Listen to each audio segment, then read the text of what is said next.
if the life you're working so hard to build is actually the very thing keeping you from living?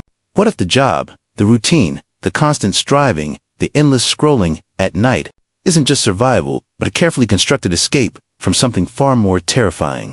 Welcome to Mindeticpsy, where we explore the psychology behind the human experience, our fears, our patterns, and the hidden forces shaping our lives. Today, we're diving into a haunting idea first captured by Johann Wolfgang von Goethe in his novel, The Sorrows of Young Werther. The idea that human beings are trapped in a cycle of survival, yet deeply afraid of the freedom they claim to want. In The Sorrows of Young Werther, Goethe presents a character who feels the crushing weight of existence, but beneath the romantic tragedy lies something psychologically profound. Most people spend their lives focused on the means of living, earning money, securing status, maintaining stability, yet, when they finally gain a moment of freedom, they feel anxious, restless, even empty. It's as if structure, even when it feels suffocating, protects us from the responsibility of choosing who we are. This is the survival loop. From the moment we wake up, we are in motion, working, planning, achieving, paying bills, maintaining relationships. Our energy is consumed by the means of life, food, rent, social standing, reputation. Rarely do we pause to ask about the end of life. What does it mean to truly live? What brings meaning beyond survival? The routine becomes automatic. And, strangely, we become comfortable inside its heaven when it exhausts us. But here's where the psychology becomes uncomfortable. When the routine pauses, when there's an open evening, a quiet weekend, or financial stability, many of us don't feel relief. We feel unease. That blank space feels heavy. The silence grows loud. Suddenly, we are face to face with autonomy, and autonomy demands something terrifying. Self-definition. True freedom means there is no script, no authority telling you who to be, no checklist defining your worth. It's just you and the question, now what? That question can feel paralyzing, because if you are free, then your life is your responsibility. And responsibility is heavier than routine. This is what the psychoanalyst Erich Fromm later described in his book, Escape from Freedom. Fromm argued that when people are given liberty, they often try to surrender it. They cling to authority, rigid routines, ideology, busyness, or distraction. Why? Because being free means being accountable for your choices. It means you can no longer blame the system, the boss, the schedule. You must confront your own desires and your own fears, and this is why Goethe's 18th century observation feels almost painfully modern. Think about digital life.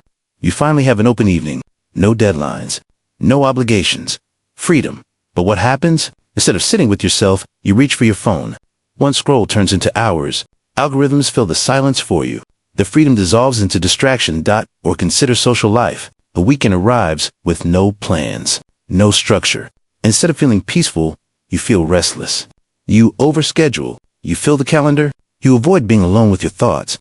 Because solitude demands introspection, and introspection demands honesty. Even in career success, the pattern repeats. You reach financial stability, something you once believed would grant freedom.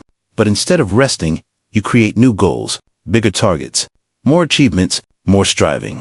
You tell yourself it's ambition, but sometimes it's fear. Because striving feels safer than stillness. Why is stillness so uncomfortable? Because in stillness, we meet ourselves without distraction. And many of us have never been taught how to sit with our own minds. We are conditioned to produce, to achieve, to consume, not to reflect. But here's an important shift. What if this fear of freedom isn't a flaw? What if it's a signal? Humans are inherently creative and social creatures. We are not meant to exist in a vacuum. The urge to fill time is natural. The tragedy isn't that we feel it, it's how we feel it. There's a difference between distraction and intention. Distraction numbs. Intention creates. Distraction avoids. Intention confronts. When we fill our freedom with endless consumption, we shrink our potential. But when we fill it with meaning, conversation, creativity, reflection, we expand. Existentialist philosophy later built on this idea. Thinkers argued that life has no pre-written meaning. Meaning is something we create. But creation requires courage. It requires stepping into uncertainty without guarantees. It requires tolerating the anxiety of choice. And that anxiety, it's normal. It's not a sign that something is wrong with you. It's a sign that you are aware of your own freedom. So, what can we learn from this? First, notice your patterns. When you have free time, what do you instinctively reach for?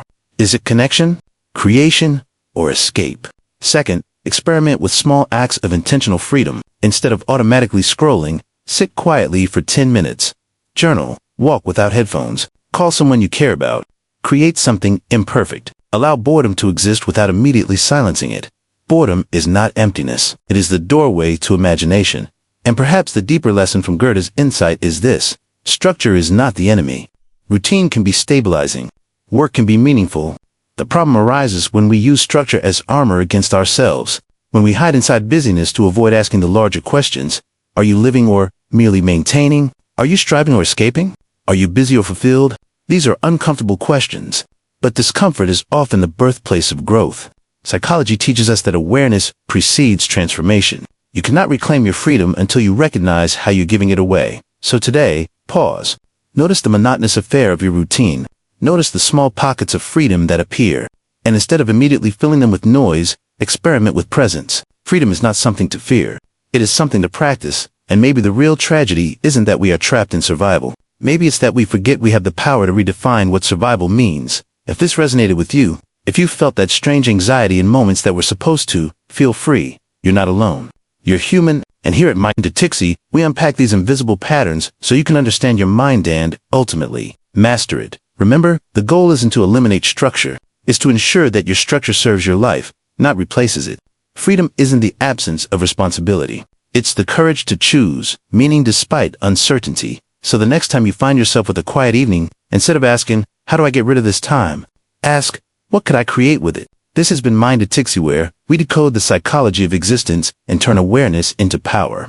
If this message sparked something inside you, reflect on it, share it with someone who needs it, and subscribe for more deep dives into the mind. Because understanding your psychology isn't just knowledge, it's liberation.